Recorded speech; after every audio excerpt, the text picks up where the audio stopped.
The rain came down like it had a grudge against Seoul. It hammered the streets in thick silver sheets, turning the Han River's reflection into a shattered mirror and driving every sensible person indoors. But the guests arriving at the Grand Latte Palace Hotel barely noticed. They stepped from their sleek black cars beneath wide umbrellas held by white-gloved attendants, their designer heels clicking against marble steps that had been towel-dried every 3 minutes by staff too nervous to blink. Inside, the hotel blazed with warm golden light, with crystal chandeliers that cost more than most people's apartments, and with the kind of laughter that only comes when money removes all reasons to worry. Korea's most elite had gathered tonight for the Kong Foundation annual charity gala, though the more honest word for it was performance. A performance of generosity, of importance, of access. Bidding paddles would rise for art that would never be hung. Checks would be written for causes that would be forgotten by Monday. And at the center of it all, as he was at the center of most things in Seoul's business world, stood Kang Min-jae. He was 30 years old and he wore it like a throne. Tall, broad-shouldered, with sharp cheekbones that photographers had described in publications as architectural. Min-jae occupied the room the way weather occupies a sky, completely and without asking permission. He stood near the east window with a glass of Chateau Petrus he hadn't touched, listening to a fund manager explain something about quarterly projections. He nodded at the right moments. He asked a precise question that made the man stutter. Then he excused himself with a politeness so controlled it barely qualified as warmth. It wasn't that Min-jae disliked people. He had simply spent 30 years watching people perform for proximity to power, and the theater had long since bored him. He had been the youngest CEO in Kong Group's 100-year history, taking the position at 26 after his father's health declined. He had tripled the company's international revenue in 4 years. He had been on the cover of Forbes Asia twice. He had also been engaged once, briefly, to Han Sorin, actress, socialite, the kind of woman the internet called perfect, and had ended that quietly because he found that even perfection could be a performance. He wanted something real. He had simply stopped believing he would find it in rooms like this one. Sir, his assistant, Park Ji-hoon, appeared at his elbow. The young man had the permanent expression of someone calculating disaster probabilities. Senator Yu is asking if you'll say a few words before the auction. In 10 minutes. Of course. Ji-hoon hesitated. Also, the rain is causing some delays outside. Some protesters were seen near the east entrance earlier. Something about the Mapo district redevelopment. Min-jae's jaw tightened almost imperceptibly. Handle it. Yes, sir. The Mapo situation was a headache he'd inherited rather than created. A corrupt project manager had pushed a demolition 6 weeks early, before residents had received proper notice or compensation, and an entire block of small family businesses had been flattened before anyone senior enough to stop it had found out. Min-jae had fired the manager. He had opened an internal investigation. He had done what he considered the appropriate corrective steps. But the press had been circling, and the timing was ugly.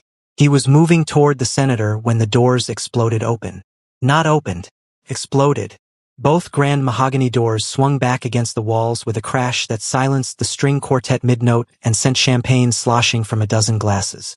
Every head turned, and through those doors came a woman. She was soaking wet from the crown of her head to the soles of her sneakers. Her dark curly hair had been flattened and then re-expanded by the rain into something enormous and wild, haloed by the hotel's entrance lights. She wore a gray hoodie with a bleach stain near the pocket, ripped jeans that were more dark water than denim at this point, and white sneakers that had gone entirely gray. She was tall, nearly 5'9", and she moved like she'd never once in her 25 years been intimidated by a single room she'd walked into. Behind her, attached to each of her arms like the world's most reluctant accessories, were 2 of the hotel's security guards. They were big men, trained men. They were also completely failing to stop her because she wasn't fighting them. She was simply walking forward with a purpose so absolute that their resistance didn't register as a relevant variable. Zara Williams looked across the frozen, glittering room full of Korea's richest people in their most expensive clothes, and she found Min-jae's face in approximately 4 seconds. She pointed at him like a verdict. You! Her voice had no trouble filling the room.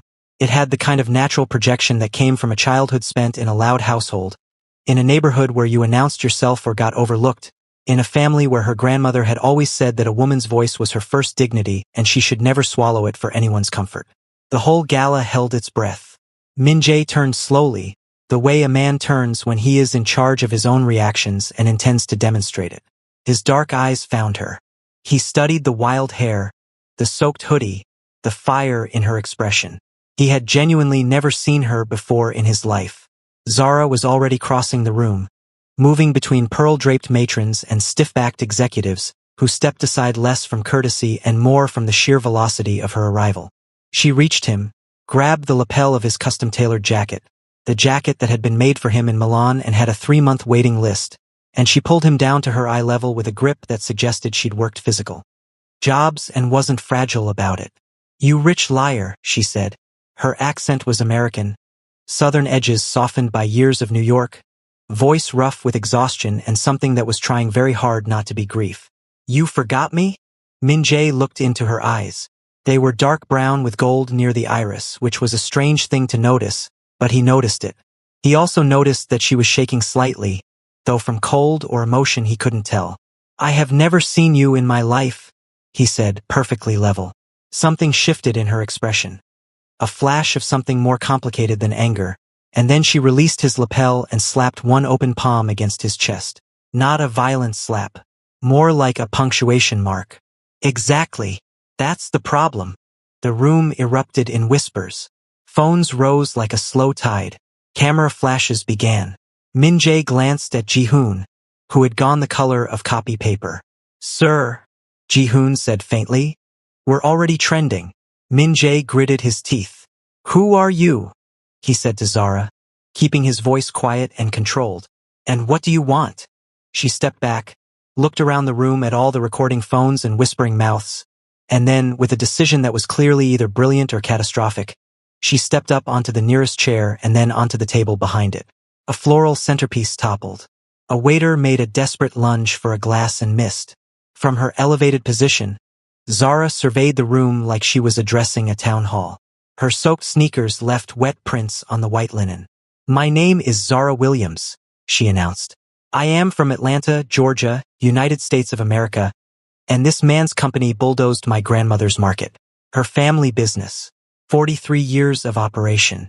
Gone in one morning because some corrupt manager decided the paperwork could wait." Her voice cracked slightly on the word grandmother and then firmed back up like she'd grabbed it by the collar. "My grandmother spent everything she had on that market. My mother grew up behind that counter. I grew up visiting it every summer. And these people took it and sent a form letter." The room was completely silent now. Not the polite silence of wealth at dinner. The stunned silence of an audience that had not expected tonight to matter. Min-jae watched her. He was running calculations, PR damage, stock implications, legal exposure, but beneath all of that, something else was also happening. Something he didn't have a spreadsheet for. "What do you want?" he asked again. She looked down at him from the table. And then, because the universe apparently had a sense of humor, Zara Williams crossed her arms and said, "A husband." The silence lasted exactly 3 seconds. Then the Grand Latte Palace Hotel's ballroom detonated into noise. 3 hours later, the gala was technically still occurring but spiritually had ended the moment Zara climbed that table. Min-jae sat in the hotel's private meeting room across from his grandfather, Kang Sung-won, chairman emeritus, who had arrived from his residence with the unhurried energy of a man who had survived 4 economic recessions, 2 corporate scandals, and 1 actual typhoon, and considered this current situation mildly interesting. Zara sat on the other side of the table with a hotel towel around her shoulders, her curly hair now partly dry and fully enormous, holding a cup of hot tea with both hands because she was still cold from the rain. Ji-hoon sat in the corner looking like he was composing his resignation letter mentally. On the chairman's tablet, the hashtag CEO exposed was #1 in Korea. The clip of Zara grabbing Min-jae's tie had 4 million views.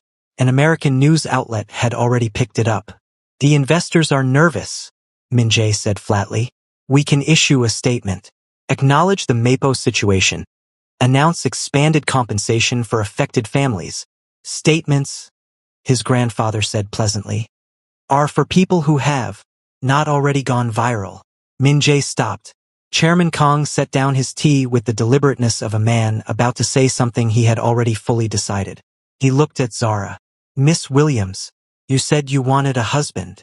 Zara, who had been quietly calculating whether the hotel would charge for the tea, looked up.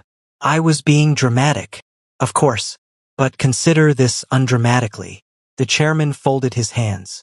My grandson needs to demonstrate that his concern for your family's situation is not political performance but personal commitment. You need substantial compensation and, I suspect, someone to help you navigate whatever legal and logistical battles you came here to fight. A contract marriage, 1 year, would address both. Zara stared at him. Then she looked at Min-jae. Min-jae's expression was the face of a man being asked to swallow something very large without water. You want us to get married, Zara said slowly.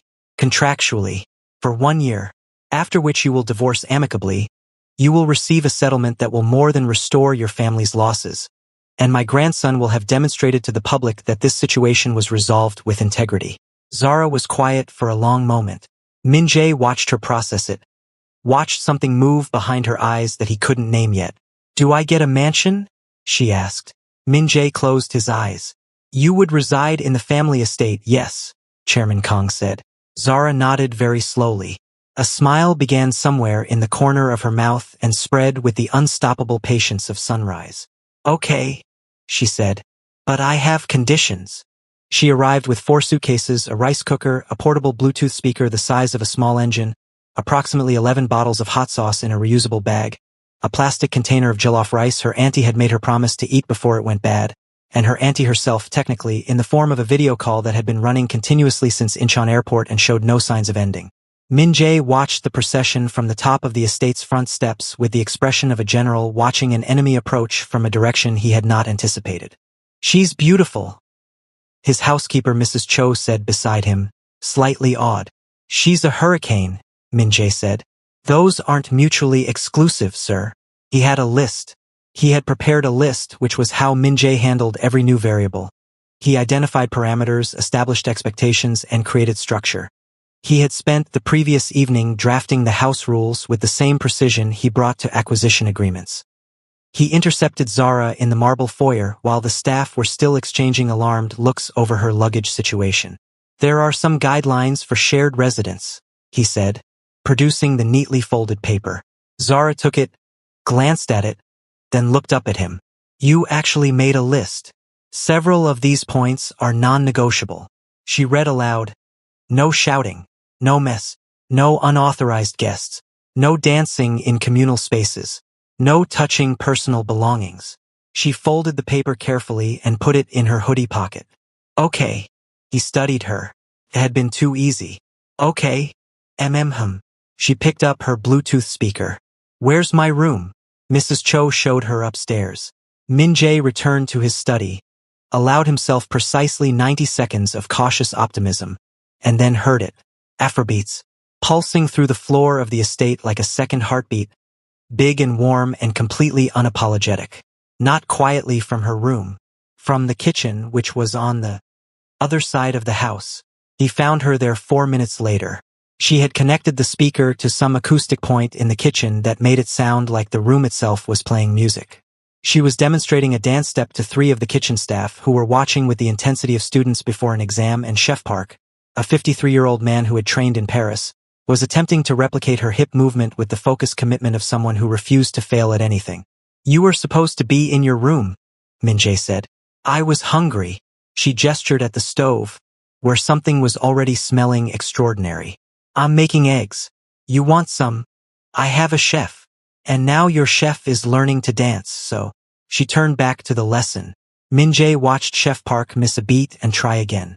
He watched the 2 younger kitchen staff laugh and cover their mouths. He watched Zara encourage them with the easy warmth of someone who genuinely enjoyed other people's joy and wasn't performing it. He turned the music down manually from the panel near the door. Zara turned it back up from her phone. They looked at each other. This, Min-jae understood, was going to be a longer year than he had projected. What he had not projected, and what began to happen over the following 2 weeks with a gradualness that made it harder to resist, was the way the house changed. Not dramatically, not all at once. But Mrs. Cho started smiling before noon, which had not previously been her pattern. The kitchen staff lingered after their shifts longer than necessary. Even the groundskeeper, a taciturn man who communicated primarily through meaningful silences, had been seen nodding along to something while raking gravel. Zara was not trying to charm anyone. That was the thing that confused Min-jae most about her. Every woman he'd spent significant time near, and he was aware that this was the reality of his life, had been aware of him as an audience. Not cruelly, not cynically, but aware, adjusting, performing some version of themselves that was calibrated for his presence. Zara seemed to have missed the memo that he was the most powerful person in most rooms. She argued with him about the thermostat. She left her shoes in the entryway despite being told twice. She commandeered the secondary living room for video calls with her auntie, her college friends, her cousin Marcus, who was apparently very funny based on how hard she laughed, and once, inexplicably, a woman named Ms. Patricia from her grandmother's old church who wanted to know everything about Korea and spent 40 minutes asking Zara questions, while Min-jae tried to read a report 3 rooms away and kept hearing Zara's laugh anyway. He noticed things he didn't mean to notice. She read before bed. Real books, not screens, thick paperbacks she hauled around in a canvas bag. She put hot sauce on things he didn't think were architecturally suited to hot sauce. She was learning Korean from a battered phrasebook and practiced on the staff, getting the tones completely wrong in ways that made them laugh and correct her with patient delight. She called her grandmother's name into conversations the way you mention someone who's still present in the room. Not with grief, but with the living ongoing love of someone whose absence you refuse to make permanent. He was not supposed to find any of this interesting. He found all of it interesting. The moment that cracked something open happened on a Tuesday. He'd come down at midnight for water. He didn't sleep well, hadn't since his 20s, something his doctors had opinions about, and found the kitchen dark except for the light above the stove, and Zara sitting on the counter eating cold rice with a spoon, watching a video on her phone with one earbud in. She pulled the earbud out when she saw him. Couldn't sleep. I came for water. There's water in your room. You have a full bathroom. She studied him. And a mini fridge I found while snooping, which you should know about. You were snooping? Exploring. It's a big house. She offered him a spoonful of rice. He stared at it. She withdrew it and ate it herself. You want to tell me why you actually came downstairs? Or are we doing the water story? Min-jae was quiet for a moment. He got his glass of water. He leaned against the counter opposite her. What are you watching? She angled her phone so he could see. A video of a market, outdoor, colorful, full of people. An older woman in a bright orange head wrap haggling cheerfully with a customer over the price of plantains. My grandma's market, Zara said. My cousin filmed it like 2 years before she died. Before everything. Min-jae watched the video. The old woman on screen threw her head back and laughed at something, and even in the tiny phone screen and poor lighting of the kitchen, you could see the life in her. She looks like you, he said. Zara looked at him sharply, then back at the phone. Her jaw moved. Yeah, she said quietly. She does. Han So-rin arrived on a Wednesday, because she had always had a gift for timing. She appeared at the estate without calling ahead, which she knew was one of the things Min-jae tolerated from her specifically, because they had known each other long enough that the rules had different textures. She was dressed impeccably. She was always dressed impeccably. It was practically a career requirement. In cream silk and heels that added 4 unnecessary inches to a height that was already sufficient. Her hair was perfect. Her makeup was the kind that made you forget there was any makeup there at all. She had, by every external measure, nothing to be insecure about. She also had, in Min-jae's estimation, come here to assess Zara. This was not a courtesy visit. Zara was in the secondary dining room eating cereal directly from the box.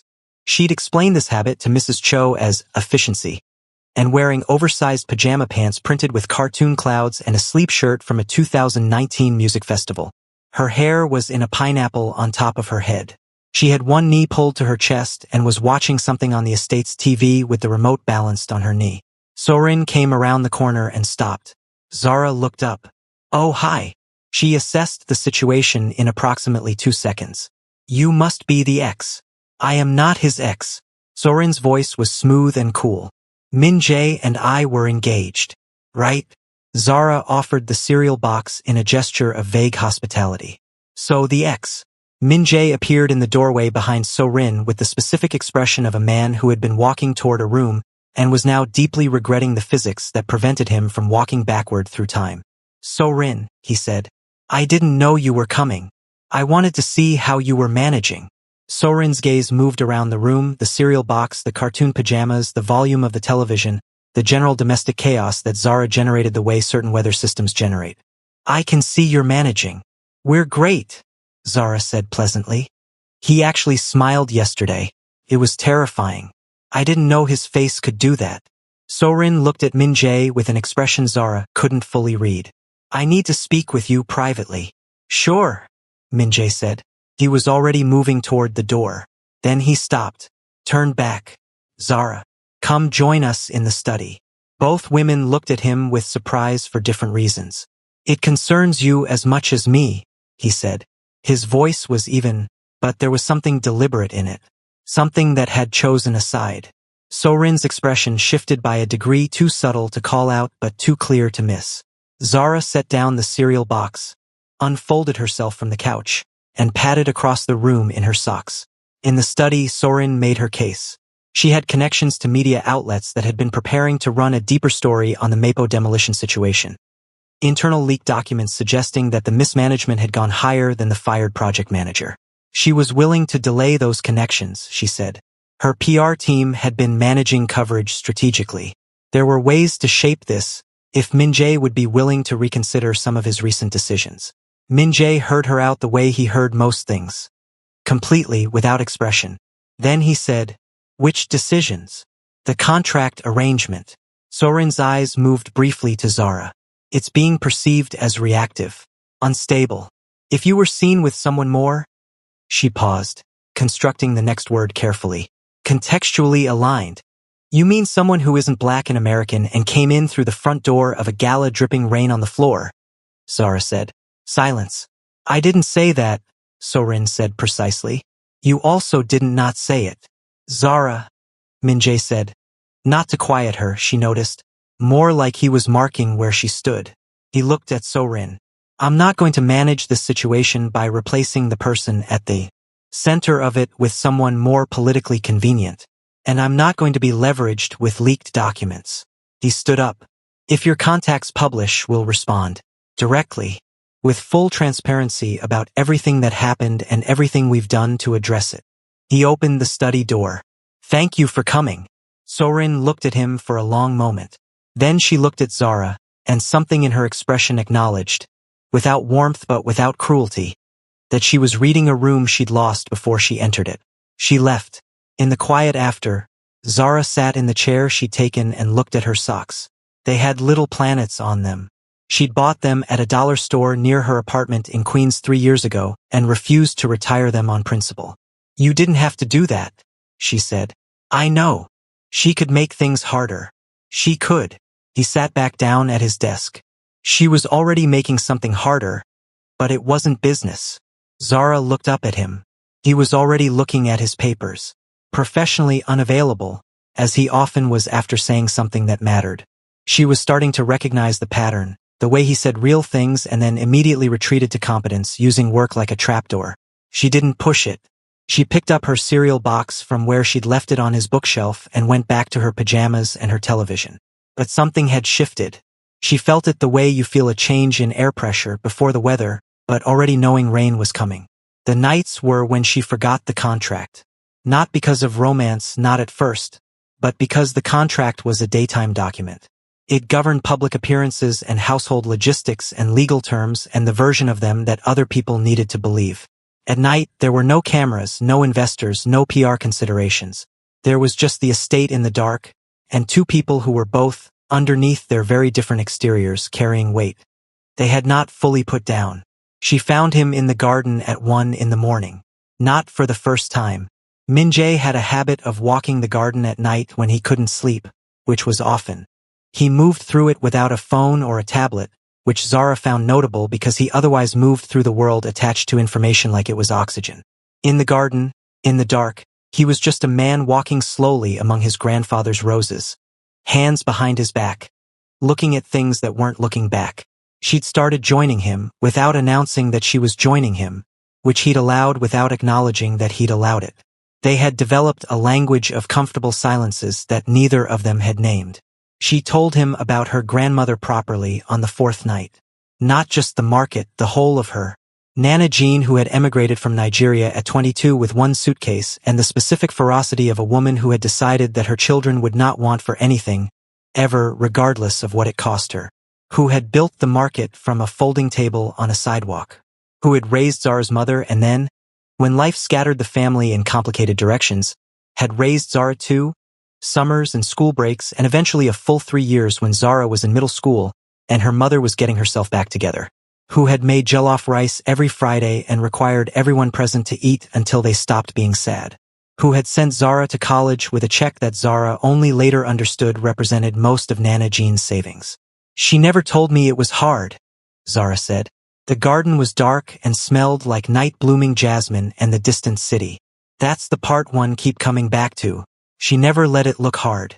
She just kept feeding people, kept showing up. And then they took the one thing she'd built and she got so sick so fast, and I kept thinking if I'd known, if I'd had more money, if I'd been smarter, I could have.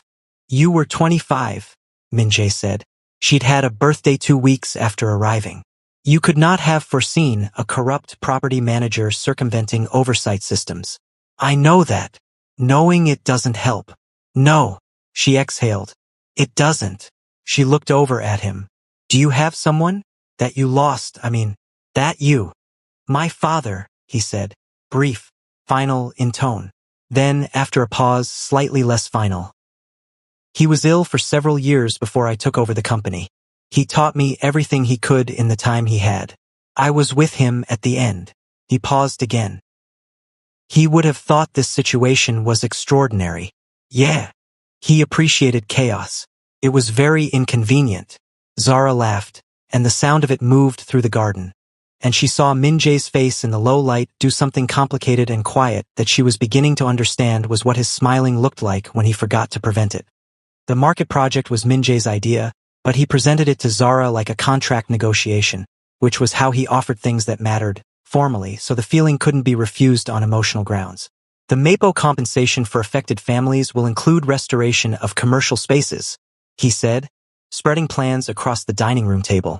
We are designating an international food street as part of the new development. I am proposing one of the anchor stalls be a permanent tribute to your grandmother's market.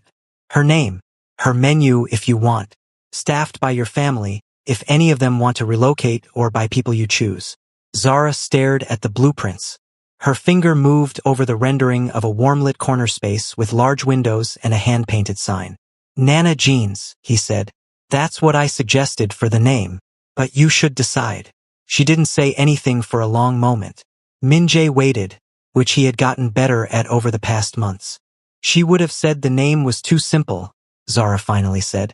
She had very strong opinions about naming. She would have wanted something that made people curious. She traced the sign. How about Jean's table? Jean's table, he repeated. Yes. She looked up at him. He was watching her with the quiet attention he'd developed over months of looking at her in moments when he thought she couldn't see, or maybe in moments when he had stopped hiding that he was looking. She had learned to read him the way you learn a difficult text. Slowly, with patience, coming back to passages you don't understand until suddenly you do. Why are you doing this? She asked. The contract required compensation. It didn't require this. No, he agreed. He looked back at the blueprints. It didn't. She waited for more. He offered the particular silence that she now knew meant he had said the most he currently could, and that the rest was visible if she already knew where to look. She was beginning to know where to look. The public part of their arrangement had been, by every measurable standard, successful. They had appeared at 4 events together. Zara had worn 3 outfits chosen in battle negotiation with Min-jae's stylist, and 1 outfit she had picked herself that turned out to photograph beautifully. She had given 1 brief media statement, direct and unscripted, about the MAPO families and what accountability should look like, that had been replayed on 3 news networks. Min-jae had made it a practice to stand next to her rather than in front of her, which the internet had noticed with the thoroughness the internet applied to everything. She had also, 3 weeks in, told his grandfather that his feng shui was wrong, and the chairman had laughed so hard he'd had to sit down. Since then, he invited her to tea twice a week on his own, and they talked for hours, And Min Jae came home on those evenings to a grandfather who was more animated than he'd been in years. She argues with me, Chairman Kong told him delightedly. About everything. She's always done her research. I know, Min Jae said. And she makes me eat properly. She told my doctor that he was being too gentle with me. That sounds right. She is, the chairman said, in the tone of a man closing an argument. Good for this family. Min Jae said nothing. This also, he suspected, sounded right. When the year came to its legal end, Ji-hoon prepared the documents with the painful thoroughness of a man who had watched things get complicated and was hoping paperwork might uncomplicate them. The ceremony for signing, which was a generous word for what was essentially two people sitting in a lawyer's office with contracts, had been scheduled for a Tuesday. Min Jae arrived precisely on time. Zara arrived 6 minutes late because she'd been on the phone with her cousin Marcus and had lost track. She sat down across from Min Jae looking like herself, which at this point he could have described in exhaustive detail, a fact that occupied him during the moments when he allowed himself to notice things. The lawyer presented the documents. Min Jae picked up his pen.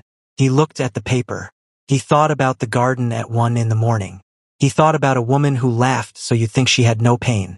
He thought about the way she'd looked at the blueprints for Jean's table and how the word forever had begun, sometime in the past year, to feel less like a burden and more like the thing you worked toward when you found someone worth the distance.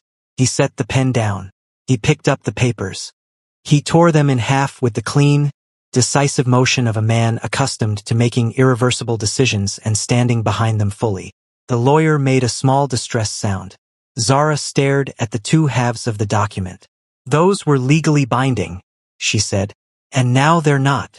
He moved around the table and the world seemed to renegotiate its geometry around this. Around him crossing a room not for business, not with calculation, but with the simple and total intention of being nearer to her. He didn't kneel exactly, but he leaned down so they were level, and looked at her in the direct, undefended way he'd spent most of his life not looking at anyone. I've been thinking, he said, that the contract addressed the wrong problem. The problem was never the scandal or the optics or the compensation structure. What was the problem? She asked, though her voice had shifted into something softer. I had stopped believing I'd find someone real. And then you burst through a door in soaking wet clothes and grabbed my tie in front of 400 people. And I didn't know what you were yet, but I knew you were real. Zara pressed her lips together. Her eyes had gone bright. You still dance badly, she said. I know. And then Kong Min Jae, CEO, 30 years old, man who made billion-dollar decisions without blinking, man who had spent a decade being immovable, smiled. Fully. Without retreating. Teach me. Not for a year. For as long as you want. She stared at him for 3 seconds that probably contained several complete lifetimes. Then she launched herself at him, arms around his neck, laughing and crying simultaneously in the way that only happens when something is exactly right, and he caught her completely, and held on with both arms and didn't let go. In the corner, Ji-hoon was crying quietly and pretending he wasn't. The lawyer was looking at the torn papers and calculating his invoice. And somewhere across the city, in a development called Mapo Renewal Quarter, a team of workers was hanging a hand-painted wooden sign above a warm-lit corner stall with large windows. Jean's table, where everyone eats until they stop being sad. Chairman Kong heard the news by phone that evening. He sat in his study for a moment after hanging up, looking at nothing in particular. Then he poured himself a small glass of plum wine, raised it toward some general point in the universe, and said, Best decision the boy ever made. Then he called Zara's phone directly. She answered on the second ring, still laughing. Hi guys, in this story we learn that true love is not found in perfection, wealth, or status. It is found in honesty, kindness, healing, and accepting someone exactly as they are. Zara and Minji both changed each other's lives because they were real with each other. She brought warmth into his cold world and helped her heal pain with genuine care. Kindly like and subscribe.